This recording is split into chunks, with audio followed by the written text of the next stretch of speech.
started fall harvest. On October 1st, we cut our first field of soybeans, and we were harvesting corn before that. We chopped corn in August, and we combined all of our early corn in August as well, or September, I guess. But this field is one of our late fields of corn that wasn't planted until almost June, or maybe it was June. I can't even remember. And so we're just now, it's just now dried down. And honestly, the weather here has been very good for drying down crops. So, you know, it was wet all spring, wet all summer, and now we haven't had a rain since early October. And so we actually kind of need a little half inch to get the wheat sprouted. So we actually could use a little rain right now. So this is the first year that we have combined corn, and we actually made a vlog about it. So if you guys, after you're getting done watching this live video, if you could please go to YouTube and watch that vlog, that'd mean a lot. We're trying to kind of get back into the YouTube side of things. For a long time we didn't really, YouTube wasn't really doing much for us, so we were focusing on Facebook and Instagram, but I feel like YouTube's kind of changed some things, and we're going to go back to doing some more vlog content. So head to our YouTube channel, Peterson Farm Bros. We've done about 5 videos in the last month. One was about forage harvest, one was about getting ready to plant wheat, one was about picking up bales, just everyday tasks on the farm, but we're trying to make them interesting and funny for you. And this most recent one where we picked corn for the first time, you also get to, we're binning some of this corn, so you'll get to see us clean out a grain bin. It's a pretty funny scene. Yeah, it's a really nice night here in Kansas. Got a really nice sunset going on. There's dust hanging in the air. This corn is not very good. It was, some of our later planted corn. It's also up here on a knoll where I'm at right now, so this isn't the best soil. In Kansas, we do not have high-yielding corn unless it's irrigated. So even though we got a lot of rain this summer, our yield on our corn is probably going to be anywhere from 100 to 150, which is pretty average, pretty normal here in Kansas. I mean, our field had made, or I don't think the field made 150, but there were spots that were definitely 150 or more. We were very happy with those. So in Kansas, if you can get dryland corn that yields over 150 in places, you're pretty happy. So it's a little different than a lot of states. A lot of states,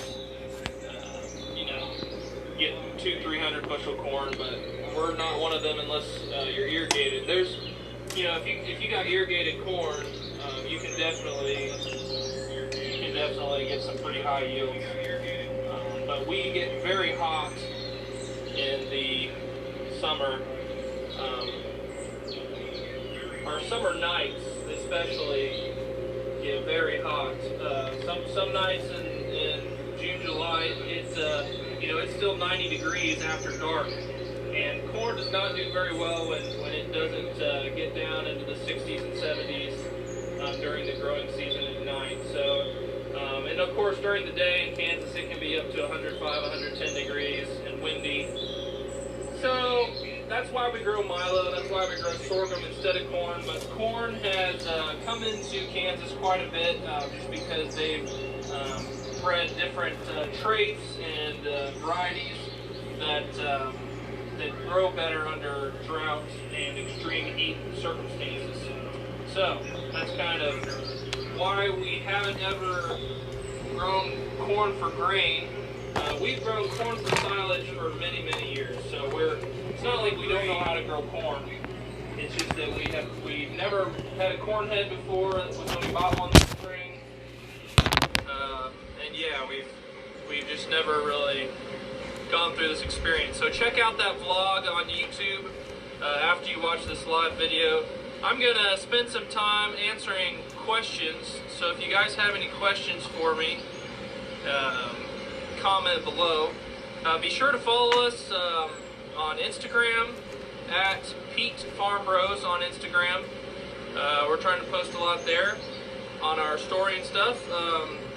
You can follow us on Twitter at Pete Farm Bros, and then you can follow us on Snapchat, also at Pete Farm Bros, PETEFARMBROS.